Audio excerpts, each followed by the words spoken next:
ഏതാനും കുറച്ച് മാസങ്ങൾക്ക് മുമ്പായിരുന്നു നമ്മുടെ സിറിയയില് യുദ്ധം ആരംഭിച്ചത്. അതായത് 15 വർഷത്തിൽ എനിക്ക് തോന്നുന്നു 40 വർഷത്തിലധികമായിട്ട് അവിടെ ഒരു കുടുംബത്തിന്റെ ഒരു സ്വേച്ഛാധിപതിയുടെ ഭരണമാണ് സിറിയയിൽ നടന്നുകൊണ്ടിരുന്നത്.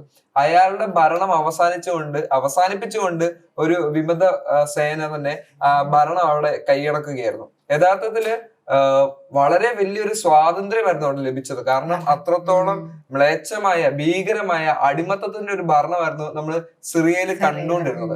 ആ ഒരു ഭരണത്തിന് വിരാമം ഇട്ടുകൊണ്ടാണ് ഒരു സ്വേച്ഛാധിപതി ഭരണത്തിന് വിരാമം ഇട്ടുകൊണ്ട് ഒരു പുതിയൊരു കുറച്ച് ആളുകൾ അവിടെ ഭരണം ഏർപ്പെടുകയായിരുന്നു. യഥാർത്ഥത്തില് ആ ഒരു ഭരണം അവിടെ എത്തിയപ്പോൾ വളരെയധികം സന്തോഷമായിരുന്നു എല്ലാവർക്കും. കാരണം അവിടെയുള്ള ജനങ്ങൾക്ക് വളരെയധികം സന്തോഷമായിരുന്നു. കാരണം അത്രത്തോളം നീചമായ ഒരു ഭരണമാണ് അവിടെ നടന്നുകൊണ്ടിരുന്നത്. ഭയങ്കര എന്താ പറയുന്നത്, പുറത്തോട്ടൊന്ന് ഇറങ്ങാൻ പോലും സ്വതന്ത്രമായിട്ട് സംസാരിക്കാൻ പോലും ഉള്ള ഒരു അവകാശമില്ലാത്ത ജനങ്ങളായിരുന്നു അവിടത്തേത്. അവർക്കെല്ലാം ഒരു സ്വാതന്ത്ര്യം നേടിക്കൊടുത്ത് പുതിയൊരു ഭരണം അവിടെ എത്തിയപ്പോൾ അവിടുത്തെ ജനങ്ങൾ ആശ്വസിച്ചു. എന്നാൽ ഈ ഒരു സമയത്ത് വീണ്ടും അവിടെ യുദ്ധം ആരംഭിച്ചിരിക്കുകയാണ്. അവിടെ ഭരണം നടത്തിയിരുന്ന അൽ ബഷർ അസാദ് എന്ന് പറയുന്ന ഒരു വ്യക്തിയുണ്ട്. അദ്ദേഹത്തിന്റെ പേര് അങ്ങനെയാണ്. അപ്പൊ അസാദിന്റെ ഭരണത്തെ സംരക്ഷിച്ചിരുന്നവരും അതുപോലെ തന്നെ വിമത ഭരണം പുതിയതായിട്ട് ഭരണം നേടിയെടുത്തവരും തമ്മിലുള്ള ഒരു സംഘർഷം ഇപ്പോൾ അവിടെ രൂക്ഷമാവുകയാണ്. ഏകദേശം 1000-ലധികം പേരുടെ മരണമാണ് ഇപ്പോൾ അവിടെ സംഭവിച്ചു കഴിഞ്ഞിരിക്കുന്നത്. ഈ ഒരു വെറും 3 ദിവസം കൊണ്ടാണ് ഈ 1000-ലധികം ആളുകളുടെ മരണം അവിടെ സംഭവിച്ചിരിക്കുന്നത്. യഥാർത്ഥത്തിൽ ഇസ്രായേൽ അടക്കമുള്ള രാജ്യങ്ങൾ ഉറ്റുനോക്കിക്കൊണ്ടിരിക്കുന്ന മറ്റൊരു രാജ്യമാണ് ഈ സിറിയ.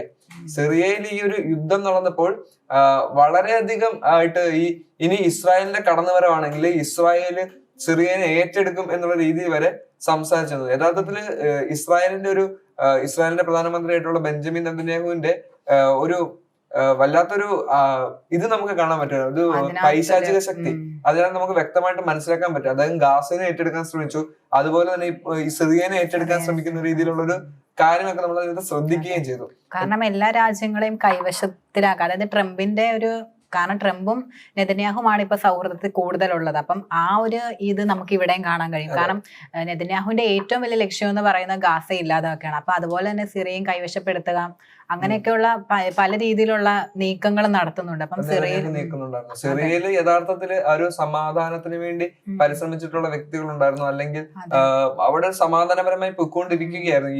ഇത്തരത്തിലുള്ള ഒരു യുദ്ധത്തിന് ഒരു ആവശ്യം തന്നെ അവിടെ ഉണ്ടായിരുന്നില്ല എന്നത് പ്രധാനപ്പെട്ട മറ്റൊരു കാര്യമായിരുന്നു. അപ്പൊ വീണ്ടും അവിടെ യുദ്ധ സംഘർഷമാണ്. അപ്പം അവിടുത്തെ ജനങ്ങളുടെ കാര്യം ഇപ്പൊ 1000-ഓളം ആളുകൾ ഇപ്പൊ മരിച്ചു കഴിഞ്ഞു ഇപ്പം ഈ 2 ദിവസം കൊണ്ട് തന്നെ. അപ്പം അവിടെ ഉണ്ടായിരിക്കുന്ന ഈ യുദ്ധത്തിന്റെ കാരണക്കാർ ആരാണെന്നുള്ളത് ഇപ്പോൾ മനസ്സിലാക്കുന്നു. കാരണം അസാദ് എന്ന് പറയുന്ന നേരത്തെ പ്രധാനമന്ത്രി അവിടെ നിന്ന് രാജ്യം വിട്ടു പോവുകയും മറ്റൊരു സ്ഥലത്തേക്ക് അഭയം പ്രാപിക്കുകയും ചെയ്തു എന്നുള്ള ന്യൂസ് ഒക്കെ ശ്രദ്ധിച്ചതാണ്. അദ്ദേഹം ആണെങ്കിൽ പോലും ഇപ്പോൾ തിരിച്ചടിക്കാനോ അല്ലെങ്കിൽ പ്രതികരിക്കാനോ ഒന്നും ശ്രമിക്കാത്തൊരു സമയത്ത് വീണ്ടും അദ്ദേഹത്തിന്റെ അനുയായികളാണ് ഇപ്പോഴത്തെ ഭരണ നേതാക്കൾക്കെതിരെ യുദ്ധം ചെയ്യാനും അങ്ങനെ ഒരു കാര്യങ്ങൾ ഏറ്റെടുത്തിരിക്കുന്നത്.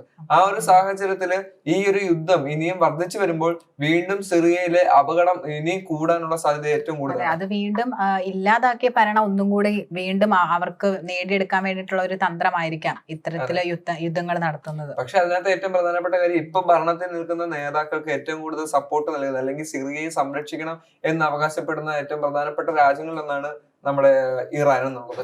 ഇറാനിലെ അയത്തുള്ള ഖമേനി അവർക്ക് വേണ്ട സഹായങ്ങൾ നൽകാമെന്നും അതുപോലെ തന്നെ അവർക്ക് സംരക്ഷണം നൽകാമെന്നും ഇപ്പോഴത്തെ ഭരണത്തിന് പൂർണ്ണമായിട്ട് സംരക്ഷിക്കണം എന്നുള്ളതിന് ഏറ്റവും നല്ല അടിസ്ഥാനം നൽകിയിട്ടുള്ള ഒരു വ്യക്തി കൂടിയാണ് ഇറാനിൽ നിന്നുള്ള ഇറാന്റെ പരമോന്നത നേതാവായിട്ടുള്ള അയത്തുള്ള ഖമേനി അവർക്ക് വേണ്ടിയിട്ടുള്ള പല കാര്യങ്ങളും ചെയ്യാമെന്നും അതുപോലെ തന്നെ ഇസ്രായേലിനെതിരെ ഏറ്റവും കൂടുതൽ ശക്തമായിട്ട് നിൽക്കുന്നതും ഈ ഖമേനി തന്നെയാണ്. അദ്ദേഹത്തിന്റെ ഒരു വീക്ഷണം എന്ന് പറയുന്നത് തന്നെ എത്രത്തോളം ഈ രാജ്യങ്ങളെ നശിപ്പിക്കാൻ ശ്രമിക്കുന്നവർക്ക് എതിരെ നിൽക്കുക എന്നുള്ളതാണ്. ഇപ്പൊ ഗാസയെ നശിപ്പിക്കാൻ ട്രംപ് അടക്കമുള്ളത് ശ്രമിച്ചപ്പോൾ ഇറാനാണ് അല്ലെങ്കിൽ അയത്തുള്ള ഖമേനിയാണ് തിരിച്ച് പ്രതികരിച്ചുകൊണ്ടിരുന്നത്. ആ ഒരു സാഹചര്യത്തില് ഏറ്റവും നന്നായിട്ട് സിറിയനെ സംരക്ഷിക്കാൻ വേണ്ടി ഖമേനി ശ്രമിക്കുക യഥാർത്ഥത്തിൽ, അല്ലേ? കാരണം ഇപ്പൊ നമുക്കറിയാം ഈ ഗാസയുടെ പ്രശ്നത്തിലാണെങ്കിൽ പോലും അമേരിക്കയും ഇസ്രയേലിനെയും ഒറ്റയടിക്ക്, അതായത് അമേരിക്കയ്ക്കും ഇസ്രയേലിനും വെല്ലുവിളിയായിട്ടാണ് ഇറാൻ വരുന്നത്. അപ്പം സിറിയയുടെ കാര്യത്തിൽ സിറിയനെ ഇറാൻ സപ്പോർട്ട് ചെയ്യുന്നുണ്ടെങ്കിൽ അത് ശരിക്കും ഇസ്രയേലിനും അമേരിക്കയ്ക്കും കൂടെ ഉള്ള ഒരു വെല്ലുവിളിയാണ്. അപ്പൊ സിറിയയുടെ ഒപ്പം ഇറാൻ നിൽക്കുകയാണെങ്കിൽ ഉറപ്പായിട്ടും അവർക്കായിരിക്കും വിജയം.